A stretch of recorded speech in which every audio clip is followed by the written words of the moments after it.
चलो स्टार्ट करते हैं. In the last class, we have seen Heisenberg's uncertainty principle, wherein he stated that कि simultaneously हम microscopic objects की position and velocity determine नहीं कर सकते with full accuracy. अगर आप उस पर्टिकुलर इलेक्ट्रॉन की या माइक्रोस्कोपिक ऑब्जेक्ट की पोजीशन कैलकुलेट करने की कोशिश करोगे विद फुल एक्यूरेसी, तो आपकी वेलोसिटी कैलकुलेशन में बहुत ज्यादा इनएक्यूरेसी आएगी. हमने एक इक्वेशन निकाला था,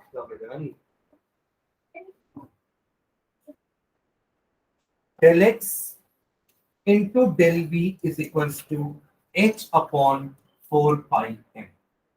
ये इक्वेशन देखे थे. हालांकि स्टेटमेंट के अकॉर्डिंग ऐसा कुछ होगा, del x dot del t greater than equal to h upon 4 pi. ठीक है, हमें पता है, बट मास चेंज नहीं होता. अगर ये del p मतलब क्या है, चेंज इन मोमेंटम, राइट. हमें पता है मास चेंज नहीं होता, सिर्फ वेलोसिटी चेंज होती है. तो मास को हम अलग निकाल सकते हैं, सिर्फ वेलोसिटी को लिख सकते हैं, और वो मास इधर चला जाएगा तो नीचे आ जाएगा 4 pi. This was the equation for Heisenberg's uncertainty principle. ठीक है, तो इससे हमने कंक्लूड क्या किया था कि हाइजेनबर्ग ने ये बोल दिया था कि कोई भी एक फिक्स्ड पाथ नहीं होता. ठीक है, अगर आप एक बॉडी का पोजीशन हर पॉइंट पे एक्यूरेटली निकाल पाओगे तभी तो आप उसका पाथ बना पाओगे. मैंने बताया था, जैसे अपनी कार को देखते कि कार यहाँ पे है, फिर यहाँ है, फिर यहाँ है, फिर यहाँ है, हम उसकी वेलोसिटी भी एक्यूरेटली निकाल पा रहे हैं, तो हम बता पा रहे हैं, हम कार की ट्रैजेक्टरी बना पा रहे हैं, उसका एक पाथ बना पा रहे हैं, राइट. बट अगर आपको उस इलेक्ट्रॉन की पोजीशन ठीक से पता ही नहीं है, you are not certain about the position, तो आप उसका पाथ कैसे बना सकते हो. तो जो बोर ने कहा था कि electron revolve around a fixed orbit, वो गलत है. ठीक है, वो कंसेप्ट हाइजेनबर्ग ने गलत प्रूव कर दिया. क्वेश्चन कई बार आता है कि which principle discarded the concept of orbits, तो वो विद हाइजेनबर्ग्स. ठीक है, इनकी थ्योरी के अकॉर्डिंग ही अपन ऐसा कंक्लूड कर सकते हैं कि there is no orbit kind of thing जहां पे इलेक्ट्रॉन रिवॉल्व करता रहेगा.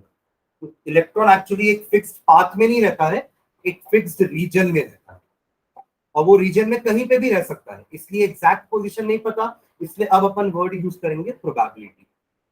ठीक है, और हमने एक और बात देखी थी, classical mechanic and quantum mechanics. Classical mechanic was dealing with macroscopic object like ball, stone, block of would, car, bike. ये सब आपके मैक्रोस्कोपिक ऑब्जेक्ट्स हैं जिनके लिए आपका classical mechanics was true. But that classical mechanics failed in the case of microscopic objects. क्यों? Because the classical mechanics was not considering the wave nature of matter. है ना, क्लासिकल मैकेनिक्स मैटर के wave nature को consider नहीं कर रहा था. तो कार की वेलोसिटी और पोजीशन में फर्क क्यों नहीं आया, क्योंकि कार आपका मैक्रोस्कोपिक ऑब्जेक्ट है. हमने देखा ना कि लैम्डा यानी कि डी ब्रॉगली वेवलेंथ और ये इनएक्यूरेसी बहुत कम आ रही थी मैक्रोस्कोपिक ऑब्जेक्ट के केस में. मतलब आपने एक कार का अगर वेवलेंथ निकालना भी चाहा तो वो 10 to the power -34 मीटर इस टाइप का कुछ आ रहा था ना. हमने एक बॉल का निकाला था, we have taken a ball of mass around 60 gram या 100 ग्राम कुछ मास था बॉल का, और उसका वेवलेंथ इस ऑर्डर में आ रहा था, विच इज ऑलमोस्ट नेग्लिजिबल. ठीक है, और उसी मैक्रोस्कोपिक ऑब्जेक्ट का जब हमने अनसर्टेनिटी देखा था वेलोसिटी पे, तो वो भी बहुत ज्यादा आ रहा था, सॉरी बहुत कम आ रहा था, 10 to the power minus something, जिसको आप इग्नोर कर सकते हैं. बट यही चीज हमने जब इलेक्ट्रॉन पे देखी तो आपका एंगस्ट्रॉम यानी कि सॉरी आपका जो वेवलेंथ है वो 10 to the power -5 मीटर आ रहा था, और इस पे जो अनसर्टेनिटी है वो भी 10 to the power -4 मीटर पर सेकेंड की अनसर्टेनिटी आ रही है. क्लियर है? तो ये इग्नोरेबल नहीं. तो छोटे यानी कि माइक्रोस्कोपिक ऑब्जेक्ट का, तो माइक्रोस्कोपिक ऑब्जेक्ट का हाइजेनबर्ग अनसर्टेनिटी के लिए भी सिग्निफिकेंस है और डी ब्रॉगली वेवलेंथ के लिए भी सिग्निफिकेंस है. बट मैक्रोस्कोपिक ऑब्जेक्ट दोनों के लिए इनसिग्निफिकेंट, क्योंकि उसकी वेवलेंथ आ जरूर रही है बट वो इतनी छोटी कि we can ignore it. Uncertainty भी मेजरमेंट में आ जरूर रहा है but we can ignore it. मतलब आपने बोला कि सर कार की वेलोसिटी 45 मीटर पर सेकेंड है। और मैंने बोल दिया अरे आपने हाइसेनबर्ग अनसर्टेनिटी प्रिंसिपल फॉलो नहीं किया है, अगर आप एक ही समय पे कार की पोजीशन और वेलोसिटी नापोगे तो थोड़ा बहुत अनसर्टेनिटी आएगा मेजरमेंट में। तो कार की वेलोसिटी 45 नहीं है, 45.0000008 मीटर पर सेकेंड। तो आप बोलोगे सर जाओ ना, क्या मस्ती कर रहे हो, तो इग्नोर कर सकते हैं ना, अपन समझ रहे हैं, अपन 45 ही लेंगे राइट। बट क्योंकि ये अनसर्टेनिटी बहुत कम है, बट वही हमने देखा था वेलोसिटी क्वेश्चन हमने किया था इलेक्ट्रॉन का, तो उसमें वेलोसिटी का अनसर्टेनिटी बहुत ज्यादा आ रहा है, we can not ignore that uncertainty. समझ में आ रहा है ना, माइक्रोस्कोपिक मैक्रोस्कोपिक में 2 दिन से बोल रहा हूँ, जब हम डी ब्रॉगली पढ़ रहे थे तब भी अपन दोनों में डिफरेंस देखे थे कि मैक्रोस्कोपिक का वेवलेंथ बहुत कम था बट माइक्रोस्कोपिक का वेवलेंथ ज्यादा था, तो we can not ignore it. और मैक्रोस्कोपिक का अनसर्टेनिटी बहुत कम था बट माइक्रोस्कोपिक का अनसर्टेनिटी बहुत ज्यादा था, तो we can not ignore it. ठीक है, तो ये बोर का फेलियर था कि उन्होंने इलेक्ट्रॉन का वेव नेचर कंसिडर नहीं किया था, that is why his theory got failed and this give rise to a new model that is quantum mechanical model, जहां पे अपन क्वांटम मैकेनिक्स यूज करते हैं। By quantum mechanics I mean एक scientist थे एरविन स्क्रॉडिंजर, उन्होंने एक electron का वेव इक्वेशन डिराइव किया। इलेक्ट्रॉन भी वेव होगा ना, इलेक्ट्रॉन का भी वेव होगा, वेवलेंथ निकाले थे अपन, इस रेंज की वेवलेंथ राइट। तो उस वेवलेंथ का एक वेव, उस वेव का इक्वेशन निकाला था। हर एक वेव का एक इक्वेशन होता है, जैसे आप लोग साइन पढ़ते हैं ना, साइन कॉस, तो साइन का ना ये शेप होता है। मतलब मैं कहने का मतलब है कि हर एक वेव का एक इक्वेशन होता है, जैसे इसको मैं नाम देता हूँ साइन एक्स, ये इसका इक्वेशन। आप एक्स की अलग अलग वैल्यू पुट करते चलो, आपको ये ग्राफ मिलता जाएगा, ये वेव फॉर्म मिल जाएगा। साइन 0 0 होता है राइट, साइन 30 हाफ होता है तो बढ़ रहा है वैल्यू, साइन 60√3/2 होता है और बढ़ रहा है वैल्यू, साइन 91 हो जाता है, 1 हो गया मैक्सिमम। फिर आप नेगेटिव साइड जाओगे तो वो और कम होगा, साइन 180 0 हो जाता है तो वापस 0 आ गया। समझ रहे हैं, क्लियर? तो ये साइन वेव है तो उसका भी एक इक्वेशन है, तो हर एक वेव का इक्वेशन होता है। तो इलेक्ट्रॉन की भी वेव है, उसकी वेवलेंथ निकालने तो हमारे पास फॉर्मूला है, de Broglie wavelength, lambda is equals to h upon lambda is equals to h upon m था ना, डी ब्रॉगली वेवलेंथ। तो इलेक्ट्रॉन की वेव का वेवलेंथ निकालना तो हमको पता है, हम इलेक्ट्रॉन का मास रख देंगे, हम कितनी वेलोसिटी से ट्रैवल कर रहा है वो निकाल लेंगे, तो हमको इलेक्ट्रॉन का वेवलेंथ तो पता चल जाएगा।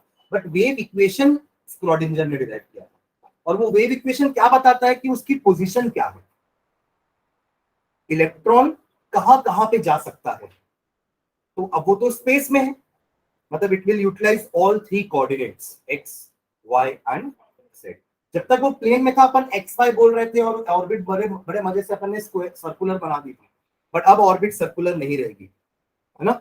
अब जो रीजन आएगा, है ना, उस रीजन को अपन ऑर्बिटल बोलेंगे और उसका इक्वेशन जो होगा वो एक्स वाई जेड के फॉर्म में होगा, है ना। और वो इक्वेशन को अपन स्क्रॉडिंजर वेव इक्वेशन बोलते हैं, इट वाज डिराइव्ड बाय स्क्रॉडिंजर, तो उसका इक्वेशन का नाम है स्क्रॉडिंजर वेव इक्वेशन। ठीक है, दिया होगा शायद एनसीईआरटी में equation.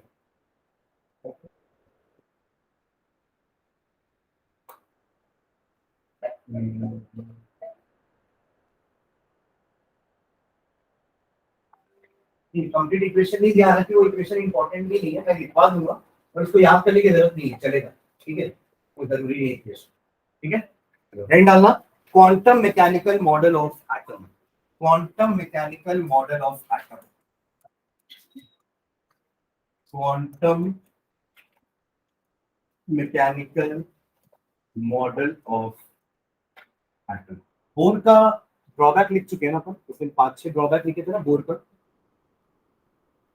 Quantum mechanical model of, एक ड्रॉबैक ये भी था कि Bohr was unable to explain the concept of de Broglie wavelength and Heisenberg's uncertainty principle. ठीक है, तो इसमें लिखना quantum mechanical model of atom में classical mechanics, classical mechanics, classical mechanics which was based on Newton's law, which was based on Newton's law, classical mechanics, which was based on Newton's law, was successful in explaining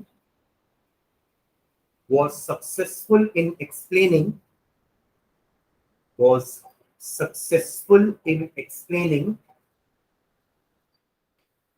motion of macroscopic bodies. Motion of macroscopic bodies. Motion of macroscopic bodies. Comma. But it failed. But it failed. But it failed for microscopic objects. But it failed for microscopic objects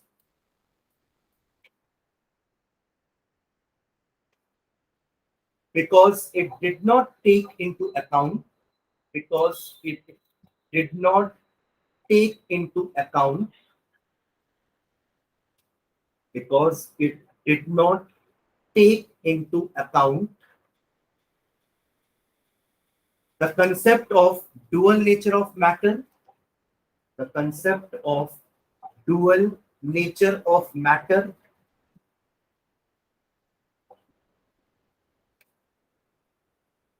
and Heisenberg's uncertainty principle.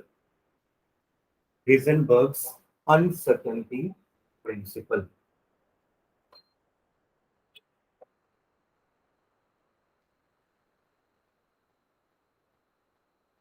Hence a new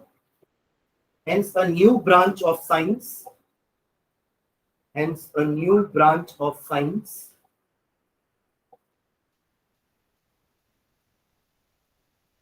known as quantum mechanics. Known as quantum mechanics. Hence a new branch of science known as quantum mechanics was put forward by was put forward by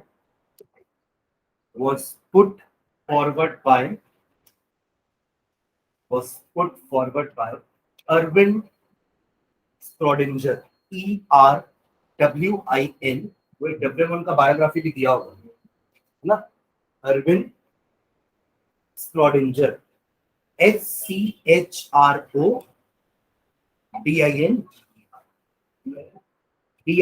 Dingar.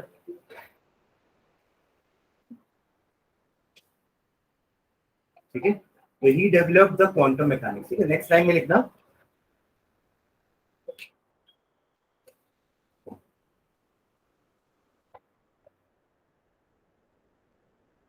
for the wave motion of electron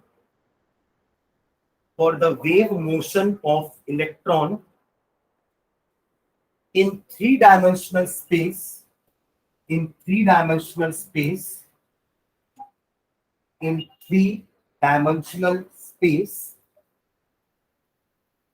around the nucleus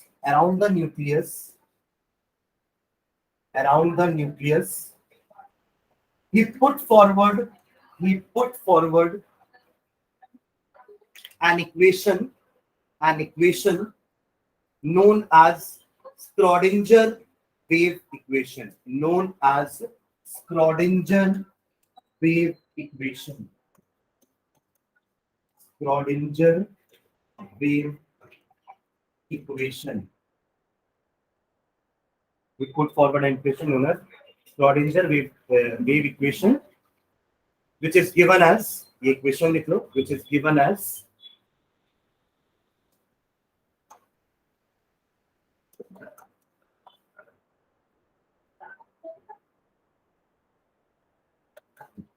इसको sign बोलते हैं.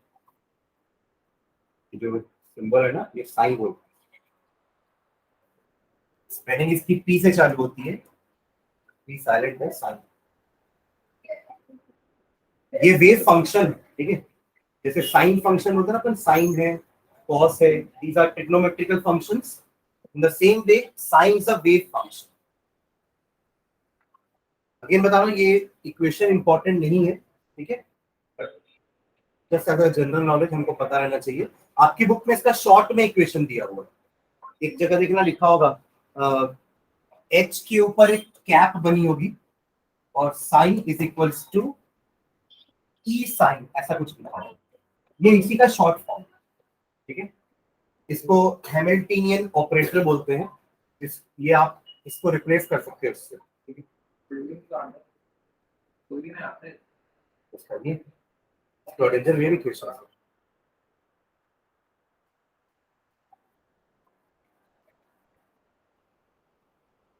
ठीक है, where psi is the iPhone डाल के लिखते चलो सब क्या क्या चीजें हैं।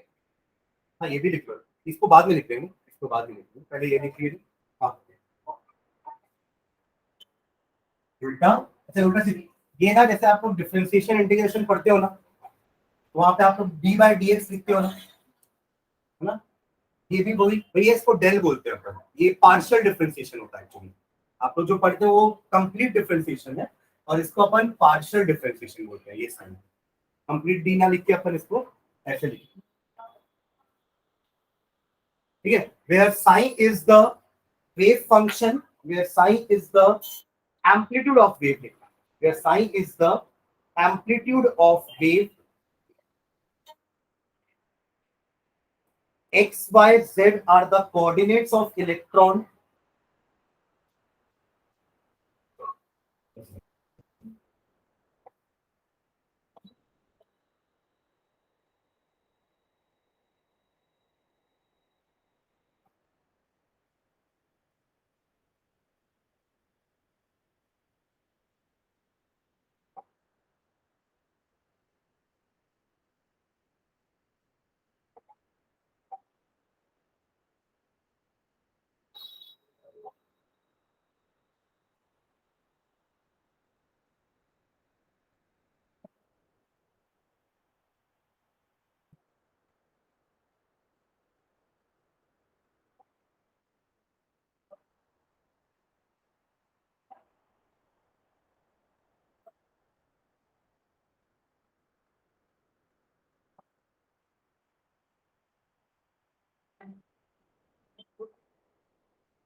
ओके, फाई आपका हो गया एम्पलीट्यूड ऑफ वेव। फिर सेकंड क्या लिखे, x y z are the coordinates of electrons. और क्या दिख रहा है उसके, ई, ई लिख लो, energy, E is the energy of electron. Energy की पहले टोटल लिखना, total energy, E is the total energy of electron. And V जो एक है, ई माइनस वी के ना, मतलब वो दोनों ही एनर्जी होगी, तभी तो अपन माइनस कर पा रहे हैं ना दोनों क्वांटिटी को। मतलब वी भी एनर्जी है बट वो पोटेंशियल एनर्जी, ठीक है। तो V is potential energy of electron, potential energy of electron. हाँ, क्लियर, ठीक है। एक्चुअली यू आप माइक्रोस्कोपिक पे यूज करते हो, तो डिफरेंशिएट उसने भी ले लिया होगा, मतलब मुझे जो समझ में, ठीक है। ओके, एम और एच, एम उसका मास हो जाएगा इलेक्ट्रॉन का, और एच प्लैंक्स मास, ठीक है।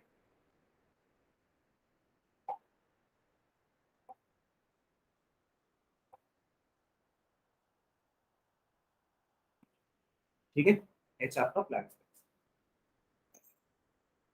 ओके, नेक्स्ट लाइन लिखना, in short Schrodinger wave equation can be written as, in short, Schrodinger wave equation can be written as, ये वाला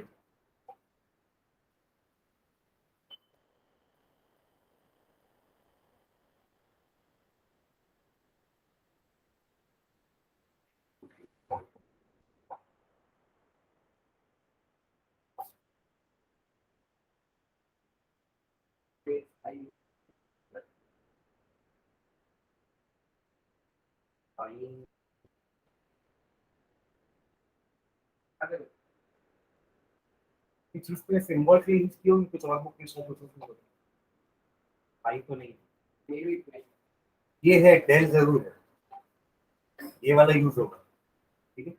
हाँ, नीचे नीचे लिख लो, where H cap, H cap जो हमने लिखा है, where H cap is a mathematical operator called,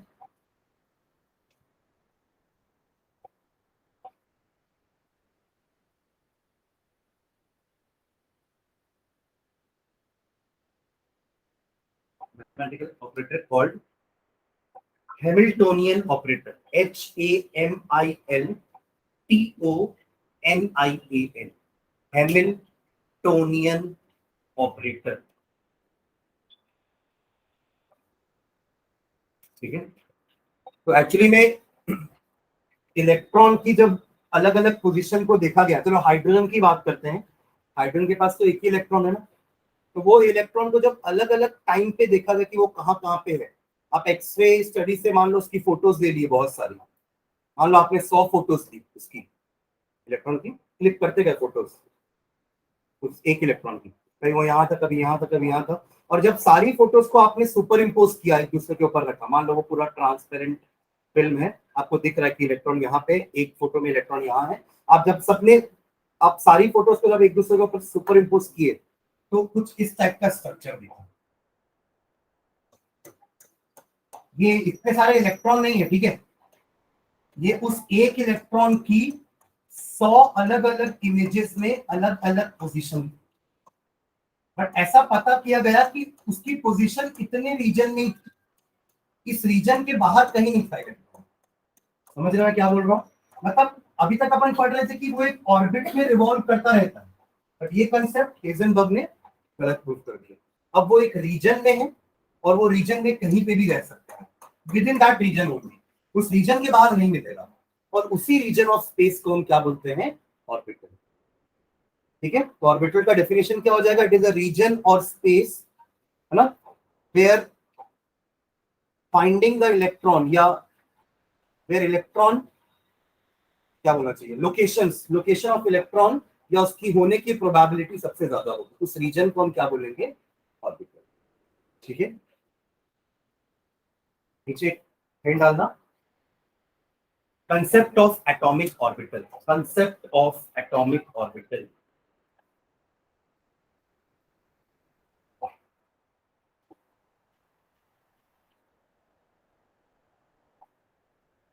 concept of atomic.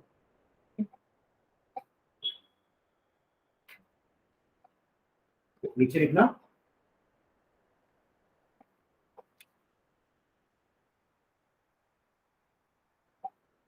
in the light of uncertainty principle, in the light of uncertainty principle,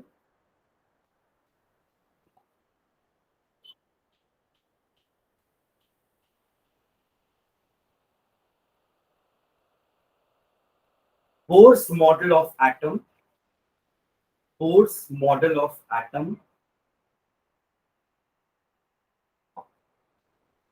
Bohr's model of atom became unacceptable. In the light of uncertainty principle, Bohr's model of atom became unacceptable. क्योंकि orbits तो होती नहीं है, मतलब जहाँ पे electron को पाया जाए, इलेक्ट्रॉन तो उतने रीजन में कहीं भी पाया जा सकता है. Full stop. Now we can speak only in terms of probability. Now we can speak only in terms of probability. Now we can speak only in terms of probability of finding the electron, of finding the electron at any particular position, at any particular position around the nucleus, around the nucleus, around the nucleus at any instant of time, at any instant of time, at any instant of time. ठीक है, तो probability की line लिखना नीचे, probability provides the best possible, probability को हिंदी में क्या बोलते हैं, अनुमान ना. जब हमको कोई चीज सर्टन नहीं पता है तो अपन अनुमान लगाते हैं. ठीक है, तो probability provides the best possible description, probability provides the best possible description of a situation,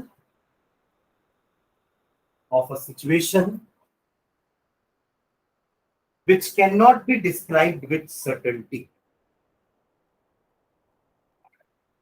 Probability provides the best possible description of a situation, ऐसी सिचुएशन जिसको आप सर्टन तरीके से मतलब एग्जैक्टली बता नहीं सकते, उसके बारे में अपन अनुमान लगाते हैं. तो which cannot be described with certainty.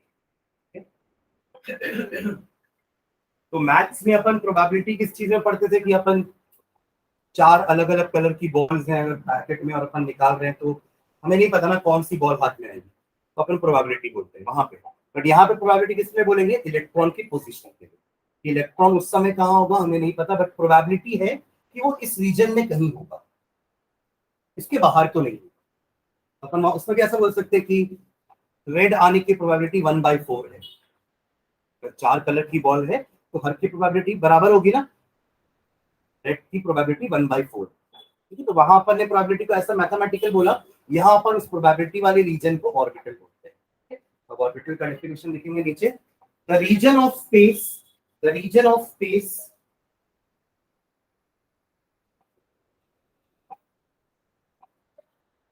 the region of space around the nucleus, nucleus के अराउंड ही होगा ये तो श्योर है ना, electron revolves around the nucleus.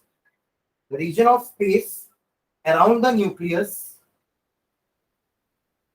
within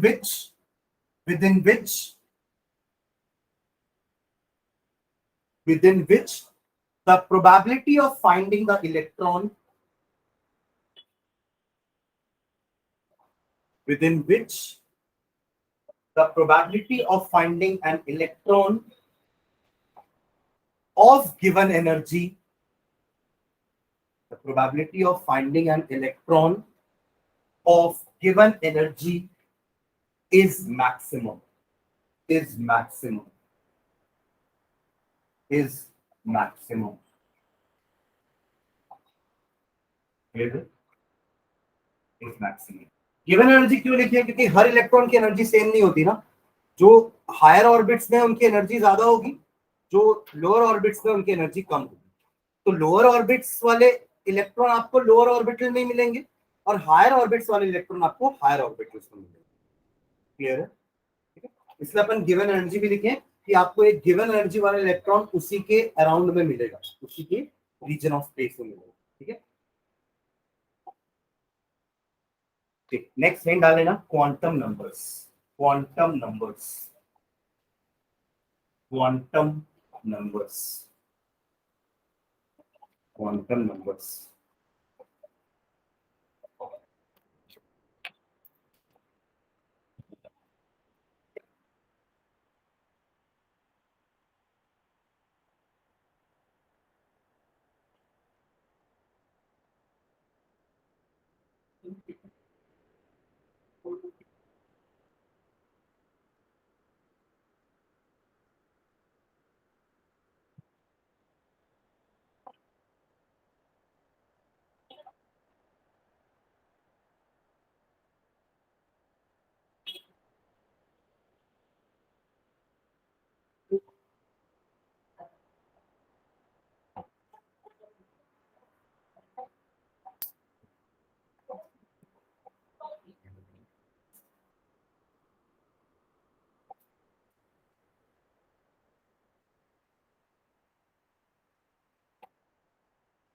hello, अच्छा पहुंच गए क्या? अच्छा अच्छा, ठीक। हाँ जैसे स्थिति रहती है ना। Okay,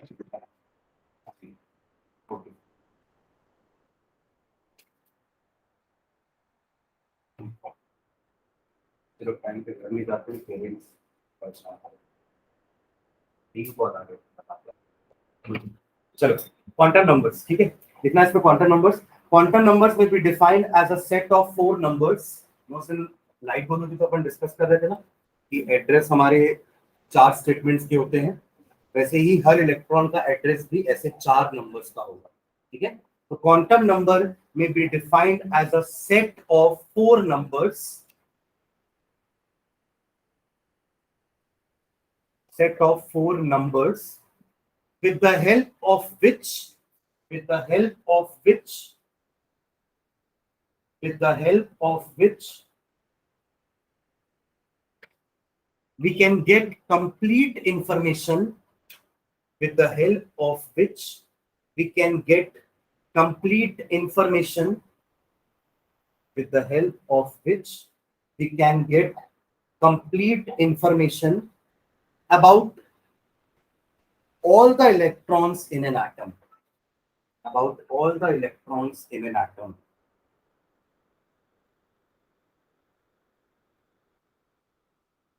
For example, its location, energy, type of orbital occupied, type of orbital occupied, and shape of orbital, and shape of orbital, and also its orientation, and also its orientation, and also its orientation. ठीक है, चलो पहले समझते हैं चारों quantum number, फिर मैं आप लोग को दिखा दूंगा। ठीक है, यहाँ ध्यान से समझना। तो क्वांटम नंबर्स टोटल चार टाइप के होते हैं। ठीक है, इनको हम डिनोट करते हैं, इनके सिंबल्स होते हैं n, l, m and s. ठीक है, सबसे पहला क्वांटम नंबर होता है principal quantum number, principal quantum number. ठीक है, ये हमें बताता है कि इलेक्ट्रॉन कौन से ऑर्बिट में। ऑर्बिट भले एग्जिस्ट नहीं करती ना सेंस कि इलेक्ट्रॉन ऑर्बिट में रिवॉल्व नहीं करता, हम ये बोल के ऑर्बिट को कैंसिल कर रहे हैं। दैट डजंट मीन कि ऑर्बिट नहीं है, ऑर्बिट है, but electron do not just stay in the orbit, वो ऑर्बिटल में रहता है। समझ रहे हैं? तो ये हमें बताता है ऑर्बिट का नंबर, जो हमारे बोर्ड ने बताया था, के का मतलब के एल एम एन ई था ना उनका। तो उन्होंने नाम दिया था, इन्होंने उसको नंबर दे दिया। तो बोर के हिसाब से ऑर्बिट्स के क्या क्या नाम थे, के था, एल था, एम था, एन था, O N T and so on, जितना जाएगा वो आगे बढ़ता रहेगा। और क्वांटम नंबर के हिसाब से के का वैल्यू 1 दे दिए, एल का वैल्यू 2, एम का वैल्यू 3, एन का वैल्यू 4, ओ का वैल्यू 5 एंड सो। क्लियर है? This is the first quantum number. ये सबसे पहले लिखा जाता है। It is just like your house number. जैसे अपन हाउस नंबर पहले लिखते हैं ना, फिर स्ट्रीट नंबर लिखते हैं, फिर कॉलोनी लिखते हैं, फिर शहर का नाम लिखते हैं, राइट? बस वैसे ये भी है, सबसे पहले इसको लिखा जाता है कि कौन से ऑर्बिट में। हमने अलग अलग स्टेट्स देखी ना, n = 1, n = 2, n = 3, n = 4, तो हमें पता चल रहा है कि हमें कौन से स्टेट में जाना है। हमें कि फर्स्ट बोल दिया मतलब फर्स्ट ऑर्बिट की बात कर रहे हैं अपन, सेकंड बोल दिया मतलब सेकंड ऑर्बिट की बात कर रहे हैं। ठीक है, थोड़ा सा 2n² रूल भी याद रखना, हमने पढ़ा था 2n² रूल, बोर का दिया हुआ रूल था ना, जहाँ पे n का मतलब क्या था, ऑर्बिट का नंबर। अगर मैं फर्स्ट ऑर्बिट की बात कर रहा हूं तो उसके अंदर कितने इलेक्ट्रॉन रह सकते हैं, मैक्सिमम 2। अगर मैं n = 2 की बात कर रहा हूं तो उसमें कितने इलेक्ट्रॉन रह सकते हैं, 8। और अगर मैं n = 3 की बात कर रहा हूं तो उसमें कितने रह सकते हैं, 18। और 4 में 32। तो इसको भी याद रखना। ठीक है, तो first quantum number is principal quantum number which tells us about the orbit number. ये हमें क्या बताता है, ऑर्बिट का नंबर। क्लियर है? This is the first quantum number. Second quantum number है, इसका नाम है azimuthal quantum number. Azimuthal quantum number, इसको हम एंगुलर क्वांटम नंबर ही बोलते हैं, एंगुलर क्वांटम नंबर। ये हमें बताता है, वो लेट पहुंचा था। अच्छा,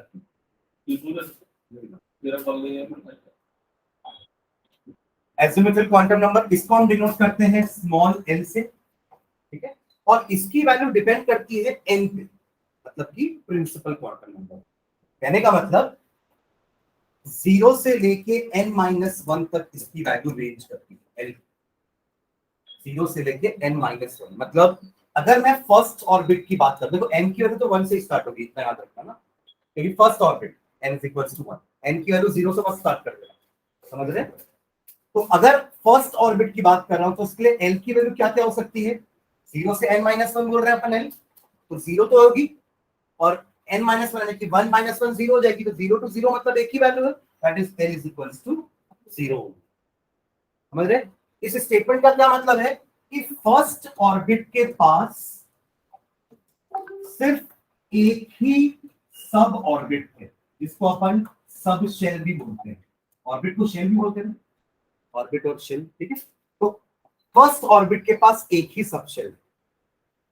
ठीक है, जब मैं सेकेंड ऑर्बिट की बात करता हूं n = 2, तो अब इसके पास देखो l की क्या क्या वैल्यूज हो सकती है, 0 होगी, क्योंकि l की वैल्यू 0 से स्टार्ट होती है, और एंड का होगी 2 - 1 यानी कि 1, तो 0 एंड 1।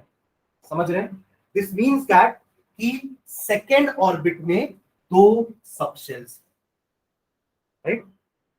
n = 3 की बात करूं मैं थर्ड ऑर्बिट की, तो 0 1, इसके पास 3 सबशेल्स है। और अगर मैं फोर्थ ऑर्बिट की बात करूं तो इसके पास 0 1 2 3 4 सबशेल्स। ठीक है, समझ रहे मैं क्या बोल रहा हूँ? आप ये मान के चलो कि ये 1 BHK है, ये 2 BHK है, 3 BHK, 4 BHK, यहाँ 4 बेडरूम है, या 3 बेडरूम है, या 2 बेडरूम है, या 1 बेडरूम। समझ रहे हैं? तो हर ऑर्बिट का नंबर ही बता देगा आपको कि इसके पास कितने सब ऑर्बिट्स। अगर वो ऑर्बिट नंबर 1 है तो उसके पास एक सबशेल है, अगर वो ऑर्बिट नंबर 2 है तो उसके पास 2 सबशेल है, अगर वो ऑर्बिट नंबर 3 है तो उसके पास 3 सबशेल्स हैं, और अगर वो ऑर्बिट नंबर 4 है तो उसके पास 4 सबशेल्स। समझ रहे हैं? और इन सबशेल्स के ना कुछ नाम होते हैं। 0 corresponds to S subshell, 1 corresponds to P subshell, मतलब फर्स्ट शेल के पास P नाम का सबशेल नहीं होता। समझ रहे? 2 corresponds to D subshell, SPDF, SPD। तो आप ये बोल सकते हो कि सेकेंड शेल के पास D नाम का सबशेल नहीं होता। And last D corresponds to F subshell. ठीक है, तो ऐसे हमारे पास 4 सबशेल हो गए। 0 corresponds to S, 1 corresponds to ये एल की वैल्यू है, ठीक है, और ये सबशेल का नाम लिख दो मैं। 0 का मतलब एस है, 1 का मतलब पी है, 2 का मतलब डी है, और 3 का मतलब समझ रहे हैं, है ना? तो आप बोल सकते हो कि 1 के पास एस होता है, 2 के पास एस और पी दोनों होते हैं, 3 के पास एस पी और डी तीनों होते हैं, और 4 के पास एस पी डी और एफ चारों होते हैं। हो सकते हैं ये हो गए सबके सबशेल्स, मतलब now shells have been divided into subshells. समझ गए? मतलब हम घर में किसी कमरे में मिलेंगे ना, आप ये समझ लो घर एक ऑर्बिट है, उनके कमरे आपके सबशेल्स हैं। क्लियर है? आगे बढ़े, यहां तक क्लियर है? Second quantum number that is L, और एल का वैल्यू एन पे डिपेंड करेगा, और ऑर्बिट के हिसाब से सब ऑर्बिट्स डिसाइड होगी, कौन सा ऑर्बिट है उसके पास उतनी सब ऑर्बिट्स होंगी, राइट? चलो थर्ड बात करते हैं। थर्ड क्वांटम नंबर है आपका magnetic quantum number. Magnetic quantum number, इसको अपन रिप्रेजेंट करते हैं एन से, ठीक है, और इसकी वैल्यू एल पे डिपेंड करेगी। सुन रहे हो? इसकी वैल्यू एल पे डिपेंड करेगी, जैसे एल की वैल्यू एन पे डिपेंड कर रही थी, तो एम की वैल्यू एल पे डिपेंड करेगी, ठीक है, और इसकी वैल्यू होती है minus L two L, minus L two L. तो क्या मतलब हुआ कि अगर एल की वैल्यू 0 है तो एम की वैल्यू भी 0 ही रहेगी, मतलब एस सबशेल के पास एक ही ऑर्बिटल है। एक्चुअली हमें एम बताता है ऑर्बिटल, कितने ऑर्बिटल्स हैं, ठीक है। तो L इज इक्वल टू 0, मतलब S सबशेल के पास एक ही ऑर्बिटल है 0 नाम का। अब जब मैं L की वैल्यू 1 रखूं तो M की क्या क्या वैल्यूज हो सकती हैं? -1, 0 एंड 1, ये 3 वैल्यूज हो सकती है।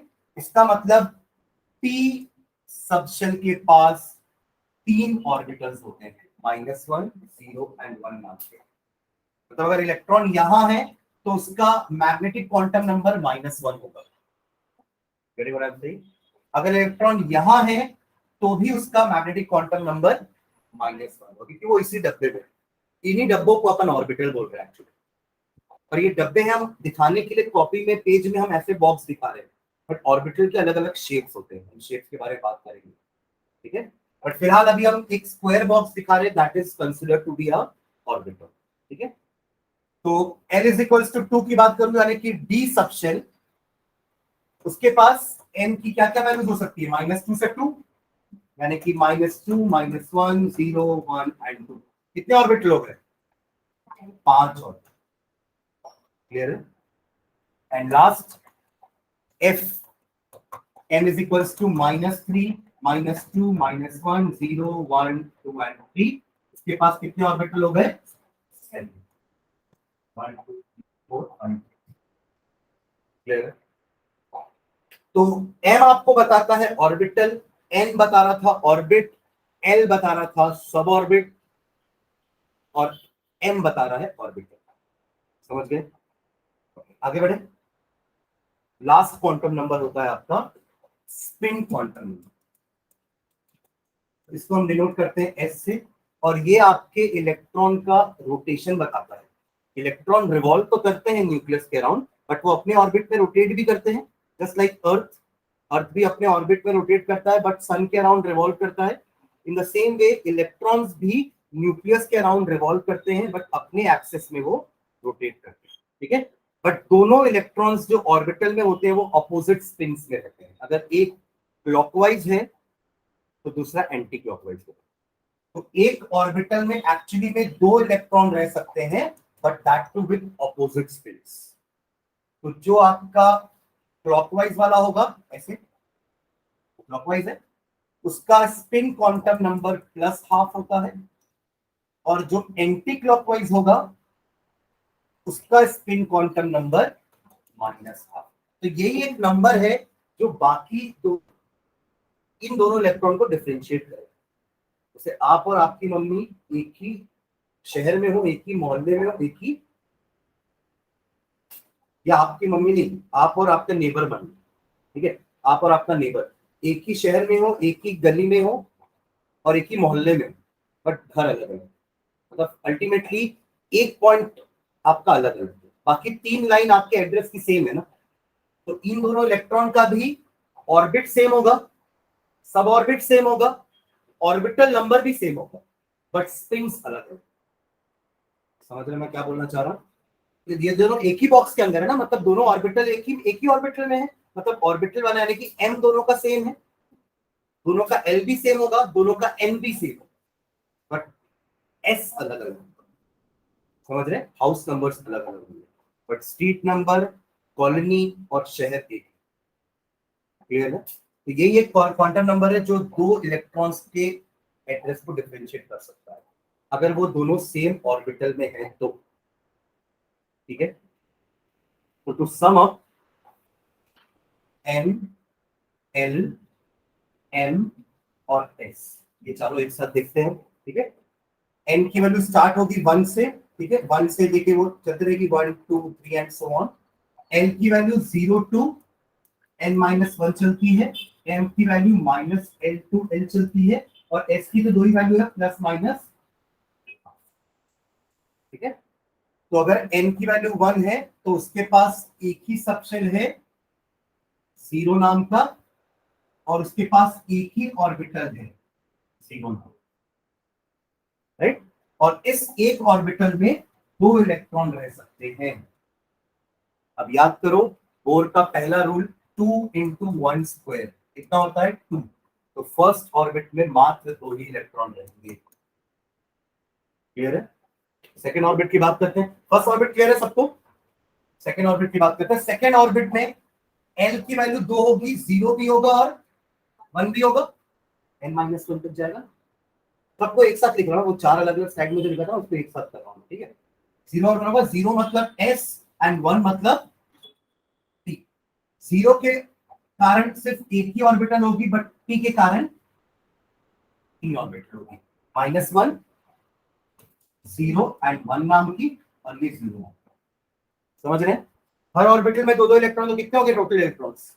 हाँ, 4 ऑर्बिटल है ना, यहाँ दो इलेक्ट्रॉन रहेंगे, यहाँ दो इलेक्ट्रॉन, यहाँ दो इलेक्ट्रॉन, यहाँ दो इलेक्ट्रॉन, तो टोटल आपके इलेक्ट्रॉन्स कितने हो गए? 2, और यहाँ पे 6, कितने हो गए? 2 इंटू 2 स्क्वायर। समझ रहे हैं? वो अपन प्रूफ भी करते हैं कि बोर का एटलीस्ट वो स्कीम तो करेक्ट था, बोर बरी स्कीम का वो पॉइंट कि एक ऑर्बिट में मैक्सिमम कितने इलेक्ट्रॉन्स अकोमोडेट कर सकते हैं is given by 2n square. ठीक है, चलो थर्ड में आ जाओ। थर्ड ऑर्बिट में 3 सबशेल होंगे, 0 1 एंड 2। समझ में आ रहा है? x नाम का, p नाम का, t नाम का। x के पास एक ऑर्बिटल, p के पास 3 ऑर्बिटल, ये 0 नाम की, ये -1 0 और 1 नाम के, और p के पास 5 ऑर्बिटल, -2 -1 0 1 8 2 नाम। कितने इलेक्ट्रॉन बैठाएगा थर्ड? 2 इधर, 6 इधर, 2 6 8, और 10 इधर, 18। बोर का रूल। ठीक है, एक फोर्थ और देख लेते हैं, 0 1 2 and 3। 0 corresponds to s, 1 corresponds to p, 2 corresponds to d and 3 corresponds to f। 0 के लिए s के पास एक ही ऑर्बिटल है, p के पास 3 ऑर्बिटल है, d के पास 5 ऑर्बिटल्स हैं, और f के पास 7 ऑर्बिटल्स। ठीक है, 2 और 6 8, 8 और 10 18, 18 और 14, 14 आएंगे ना यहाँ पे। हर ऑर्बिटल में 2 इलेक्ट्रॉन ऑपोजिट स्पिन्स के साथ, तो 18 प्लस 14 13, ये आपका है 32, that is 2 into 4 plus 16 into 2 90। समझ में आया है ना? तो ये आपके क्वांटम नंबर्स हो गए, ठीक है। अब क्वेश्चन कैसे आएगा, फॉर एग्जांपल अगर आपको मैं पूछूं कि मैग्नीशियम का 5th इलेक्ट्रॉन का क्वांटम नंबर क्या होगा, मैग्नीशियम का 5वां इलेक्ट्रॉन जो है उसका क्वांटम नंबर क्या होगा, समझ रहा है क्वेश्चन, है ना। कि अपन तो ये लिखे ना कि क्वांटम नंबर हमें बता देगा कि उस इलेक्ट्रॉन का सारा इंफॉर्मेशन दे देगा। सारा इंफॉर्मेशन मतलब उसका लोकेशन कहाँ है, कौन से ऑर्बिट में है, कौन से ऑर्बिटल में है, कौन से सब ऑर्बिट में है, और वो कैसे मूव कर रहा है वहां पे क्लॉकवाइज के एंटी क्लॉकवाइज, ठीक है। तो इसका 5वां इलेक्ट्रॉन कहने का मतलब क्या होगा, फर्स्ट ऑर्बिट, यानी कि 1 के एस में 2 इलेक्ट्रॉन होंगे, ये नया कॉन्फ़िगरेशन भी बता देगा। पहला ऑर्बिट सबसे पहले तो फर्स्ट ऑर्बिट भराता है ना, हमारे रूल्स के हिसाब से फर्स्ट ऑर्बिट पहले भराएगा, फिर सेकंड ऑर्बिट भराएगा, फिर थर्ड, मतलब इंक्रीजिंग ऑर्डर में भराता है ना एनर्जी के हिसाब से। सबसे कम एनर्जी फर्स्ट ऑर्बिट की होती है, फिर उससे ज्यादा एनर्जी सेकंड, उससे ज्यादा एनर्जी थर्ड, तो इंक्रीजिंग ऑर्डर ऑफ एनर्जी से आपके ऑर्बिटल्स फिल होते हैं, ऑर्बिट फिल होते हैं, ठीक है। तो पहले 1 के एस में दोनों इलेक्ट्रॉन चले गए, समझ रहे हैं, 1 के एस में दोनों इलेक्ट्रॉन चले गए। फिर 2 सेकंड ऑर्बिट में आए, सेकंड ऑर्बिट के पास एस और पी दोनों है, तो उसके एस में पहले 2 इलेक्ट्रॉन चले गए, क्लियर है, यहां तक 4 इलेक्ट्रॉन हो गए। अब अपन आ गए 5वें इलेक्ट्रॉन के, तो 2 के पास तो पी भी है, पी पहले भरोगे फिर तो 3 में जंप करोगे ना, तो 2 का पी में 3 ऑर्बिटल्स हैं, 5वां इलेक्ट्रॉन, ठीक है। तो अब इसके क्वांटम नंबर्स क्या क्या होंगे, ये क्या है, ये 2 का पी है ना,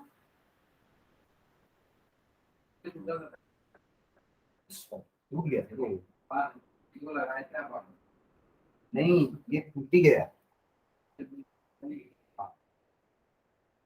हाँ चलो, ये 2 का पी में एक ही इलेक्ट्रॉन आया, हो गया इसका 5वां इलेक्ट्रॉन। इसके पास और इलेक्ट्रॉन है, बट मैं 5वें की बात कर रहा हूँ, इसलिए अपन इसी की बात कर रहे हैं, ठीक है। तो अब इसका क्वांटम नंबर क्या होगा, चारों बताओ। सेकेंड ऑर्बिट में है ना, ये नंबर बता रहा है आपको ऑर्बिट नंबर, तो पहला क्वांटम नंबर हो गया इसका, राइट।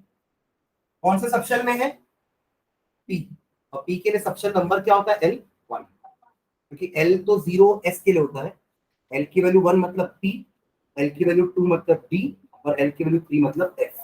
तो L की वैल्यू होगी इसके लिए, L की वैल्यू 0 से स्टार्ट होती है, याद रखो ना, बट M की वैल्यू 1 से स्टार्ट होती है। M की वैल्यू क्या होगी इसके लिए, -1, क्योंकि अपन बोलते हैं ना कि अगर P की वैल्यू 1 है तो ये -1, 0 और 1 नाम के 3 ऑर्बिटल, तो -1 नाम का पर थर्ड नंबर हो गया, ठीक है। और ये हो गया आपका +1, ये हो गया इसका क्वांटम नंबर, ठीक है। इसका क्या होगा,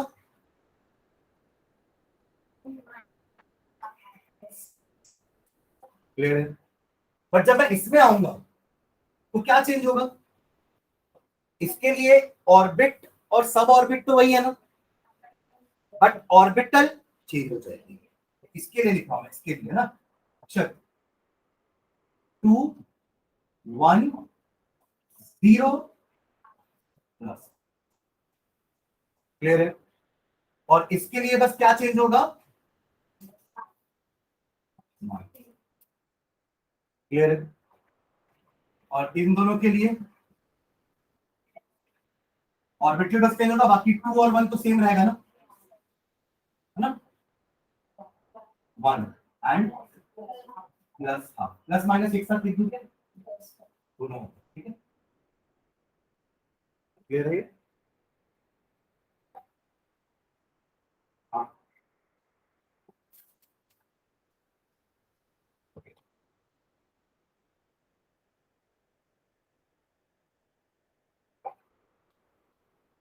ठीक है। अब कितने इलेक्ट्रॉन हुए इसमें, 2 2 4, 4 और 6 10 ही हुए ना, मैग्नीशियम के पास तो 12 इलेक्ट्रॉन होते हैं, मतलब जो बचे 2 है वो कहाँ जाएंगे, सेकेंड ऑर्बिट तो भरा गया पूरा, अब वो जाएंगे थर्ड में। थर्ड के पास तो तीनों है, एस भी है, पी भी है, डी में है, और हमको डी तक जाने की जरूरत नहीं पड़ेगी क्योंकि मैग्नीशियम के पास तो इलेक्ट्रॉन खत्म हो जाएंगे। तो 3 के एफ में जाएगा अगला इलेक्ट्रॉन, ये क्या है, 3 का एस, ऐसे ही लिखते हैं इसको ना, और उसमें एक इलेक्ट्रॉन भरा हुआ है तो ऊपर 1 लिख देते हैं, अगर दोनों इलेक्ट्रॉन भरे होते तो 2 लिख देते हैं, समझ रहे हैं।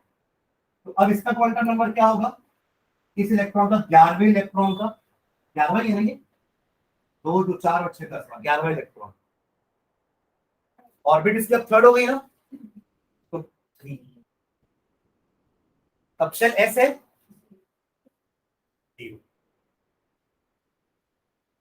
जीरो, ऑर्बिटल तो एक ही है ना, जीरो नाम की। ये दोनों से अपन को पहला दो नंबर मिल जाता है। अगर आप ऑर्बिटल, ऑर्बिट और सब ऑर्बिट देखोगे ना, तो यही तो है वो ऑर्बिट और सब ऑर्बिट, सब ऑर्बिट। ये तो उनका ऑर्बिटल है जिसका नंबर जीरो है, और ये आपका 10। समझ गए? तो एक तो ये क्वेश्चन हो गया इसके। दूसरा क्वेश्चन क्या आएगा, आपको बोलेगा कि ये एक इलेक्ट्रॉन का क्वांटम नंबर है, आपको बताना है क्या ये क्वांटम नंबर वैलिड है या नहीं है, क्या ये क्वांटम नंबर हो सकता है कि नहीं हो सकता, ये पूछेगा। तो ये है, ये हो सकता है क्या, इसको देख के बोल देना चाहिए नहीं हो सकता। क्यों? स्पिन क्वांटम नंबर हाफ और माइनस हाफ के अलावा कुछ नहीं हो सकता, तो ये वन तो गलत है। समझ रहे हैं? तो this is an invalid quantum number, ये देख के समझना चाहिए। क्लियर है? तो स्पिन क्वांटम नंबर तो समझ में आ गया ना, उसकी वैल्यू हाफ और माइनस हाफ के अलावा कुछ और तीसरी वैल्यू हो ही नहीं सकती। क्लियर है? एक और देखते हैं, एक और एक इलेक्ट्रॉन देता हूं, उसका मैं क्वांटम नंबर दे रहा हूं।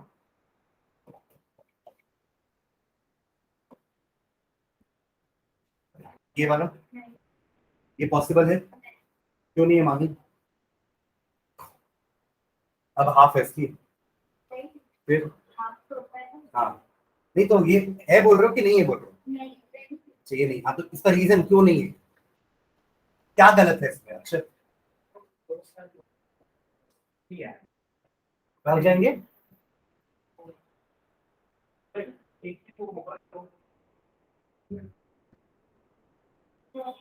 इतनी, ये क्वांटम नंबर किसी इलेक्ट्रॉन का हो सकता है क्या, मैं ये पूछ रहा हूँ? किसी एटम का या किसी इलेक्ट्रॉन का, सॉरी, ये क्वांटम नंबर हो सकता, आपने बोला ना नहीं हो सकता, तो ये क्यों नहीं हो सकता, यही जानना चाहिए। आप क्या सोच के बोले ये नहीं हो सकता? कुछ तो बोलो, गलत ही बोलोगे ना, और क्या करोगे? ट्राई तो करो अदिति। बोलो, ये तो गलत है, क्यों? एग्जैक्टली, फर्स्ट शेल के पास डी नाम का सबशेल होता ही नहीं। एन की वैल्यू वन, मतलब हम फर्स्ट शेल की बात कर रहे हैं Aditi. N is equals to one मतलब we are talking about first shell, और उसके पास तो सिर्फ एस नाम का एक सबशेल होता है जिसके लिए एल की वैल्यू जीरो होती है, तो ये तो कभी हो ही नहीं सकता अगर वन लिखा है सामने। ठीक है, तो ये इसलिए गलत है। हाँ? नहीं, डी तो होता है 0 1 2, 0 corresponds to S, 1 corresponds to P and 2 corresponds to T। ठीक है, तो इस टाइप के क्वेश्चन आते हैं कि आप बताइए कि इनमें से कौन से नंबर्स, कौन से क्वांटम नंबर वैलिड है इनवैलिड। ठीक है, बुक रख लो ना, एनसीईआरटी तो निकालो ना, तो पीछे के एक्सरसाइज में क्वेश्चन दिया होगा।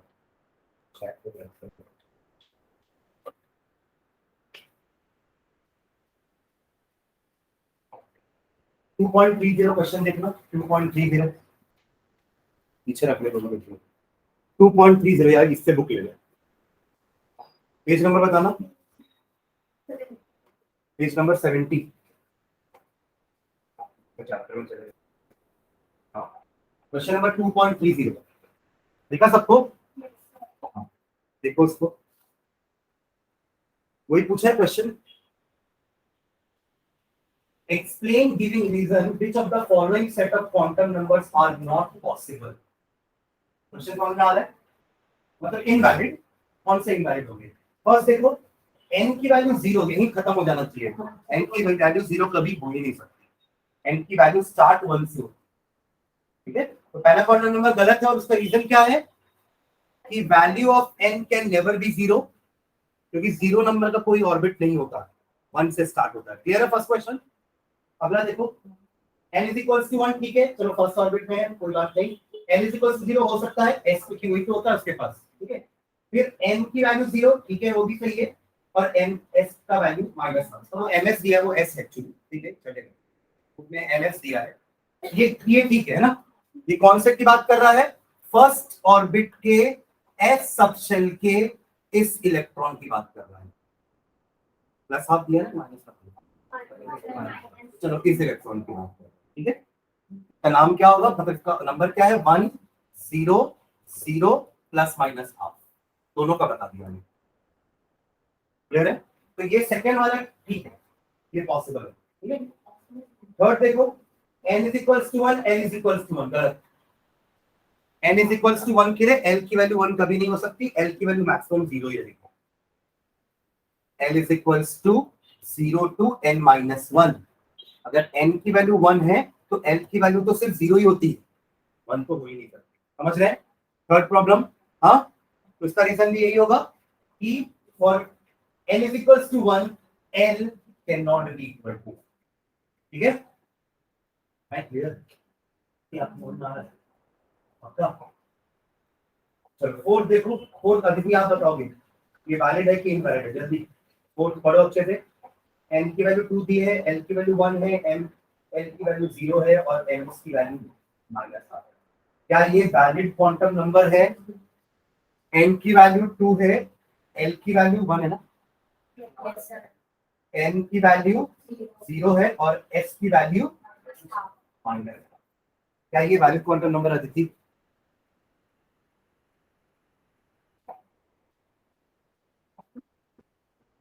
आगे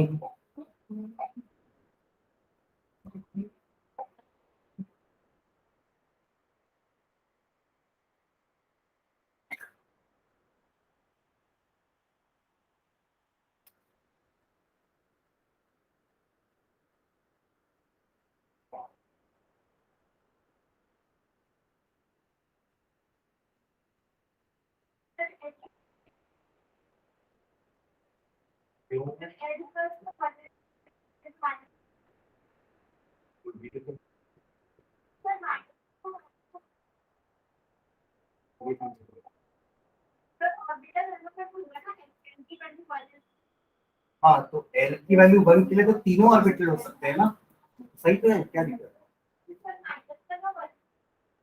तो तीनों कैसे हो जाएंगे? एक इलेक्ट्रॉन एक ही जगह रहेगा ना? नहीं, ये एक इलेक्ट्रॉन का क्वांटम नंबर लिखा हुआ है तो वो एक बार में कहीं एक ही जगह होगा ना, वो तीनों ऑर्बिटल में एक साथ कैसे हो सकता है? ये समझे?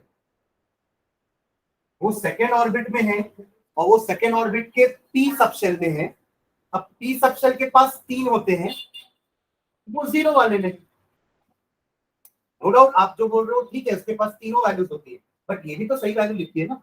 हम एक इलेक्ट्रॉन की तो बात कर रहे हैं, हम ऑल पॉसिबल क्वांटम नंबर्स नहीं पूछ रहे हैं। मैं सिर्फ एक इलेक्ट्रॉन का पूछ रहा हूँ कि क्या ये हो सकता है, क्या ये किसी इलेक्ट्रॉन का एड्रेस हो सकता है? क्लियर है ना? अब आप यही बोलो ना कि हमारा घर का एड्रेस, आप ऐसे बोलिए कि मेरे उस पूरी लाइन में या डीडी नगर में सेक्टर कितना तक है, 8 तक होगा चलो फॉर एग्जांपल, और आपने लिख दिया डीडी नगर में सेक्टर 9 डीडीयू नगर। अब डीडीयू नगर में सेक्टर 9 है ही नहीं, तो आप कहाँ से रह लोगे उसमें? समझ रहे हैं? तो ये एक इनवैलिड एड्रेस हुआ, समझ रहे हैं? या कोई ऐसा हाउस नंबर आपने लिख दिया जो नगर पालिका के रिकॉर्ड बुक में एग्जिस्ट ही नहीं करता है, तो कैसे हो गया वो आपका एड्रेस? समझ रहे हैं मैं क्या बोल रहा हूँ, है ना? तो ये वही चीज हो गई। ये तो ठीक है, चलो ये सही था, क्वांटम नंबर ये सही है, ठीक है रिया, तो आप बता दोगे, इसलिए आपसे पूछ नहीं रहा। हाँ, ई वाला पढ़ो, चलो ई वाला जल्दी, ई वाला। n इज इक्वल्स टू 3 के लिए n इज इक्वल्स टू 3 0 1 2 तक हो सकता है, 3 मतलब तो f हो गया ना, और 3 के पास s होता है, p होता है, d होता है, f नहीं होता, ठीक है? रटना नहीं है तुरंत, अपन को बस दो चीज याद रखो, l के लिए ये वाला पॉइंट याद रखो और m के लिए ये वाला चीज याद रखो बस, और n का ये याद रखो कि n की वैल्यू कभी भी 0 नहीं होगी। ये 3 चीज याद रखोगे तो बाकी सब हो जाएगा। अच्छा, चौथी चीज की s की वैल्यू प्लस माइनस हाफ, ठीक है? ये 4 चीज याद रखोगे तो इस टाइप के क्वेश्चन कभी गलत नहीं होंगे। तो आप तुरंत n की वैल्यू 1 चेक लिखते देखते साथ साथ तुरंत l की वैल्यू निकाल लो इस फॉर्मूले से, डोंट बी ओवर कॉन्फिडेंट, समझ जाओ कि ऐसा निकाल लो। अगर इस रेंज में आ रहा होगा लिखा होगा तो ठीक है, फिर n की वैल्यू भी निकाल के देख लो, और अगर उस रेंज में आ रहा होगा और लिखा होगा तो ठीक है, ठीक है? छठवा देखो, n equals to 3, third orbit के पास s p d f, sorry s p d तीनों होते हैं। ऐसे करके देखा था, n की वैल्यू 3 है ना, हम अभी बोल रहा था ना कि करके देखेंगे, n की वैल्यू 3 है तो l की क्या क्या वैल्यू हो सकती है, 0 1 2, दिया है तीनों में से कोई, ठीक है? और m की वैल्यू 0 के हिसाब से 0 होगी, 1 के हिसाब से -1 0 1 हो सकती है, और इसके हिसाब से -2 -1 0 1 एंड 2। क्या इनमें से कोई वैल्यू दी हुई है? तो ठीक है, और s तो प्लस और माइनस आप देख ही लेंगे, तो ये भी वैलिड है। ठीक है, समझ गए हैं पक्का? तो इसको अपन आज लिखे नहीं है, अपना समझ लिए हैं, इसको अपन नेक्स्ट क्लास में लिखेंगे। ठीक है, तो अब आप ऐसे समझ सकते हो, ये रहा आपका फर्स्ट ऑर्बिट 1, है ना, ये आपका 1 हो गया, और इसके पास सिर्फ s ही है। ये हो गया सेकंड, पर दूर रहेगा ना, गैप रहेगा ना 1 और सेकंड में, ये सेकंड का s है और ये सेकंड का p है। फिर कुछ गैप के बाद थर्ड जाएंगे, ये थर्ड का s है, ये देखो ये इसको पास पास बना रहा हूं ना, क्योंकि ये तो एक ही मोहल्ले के घर है ना, तो पास पास ही ना रहेंगे, ये दूसरा दूसरा मोहल्ला है, तो ये हो जाएगा आपका 3 का p, 3 का p बता रहा हूं। ठीक है, पर ऐसे 4 के लिए अपन ऐसा और बढ़ाएंगे आगे, समझ गए ना? ठीक है, तो इसको अपन नेक्स्ट क्लास में कंटिन्यू करते हैं।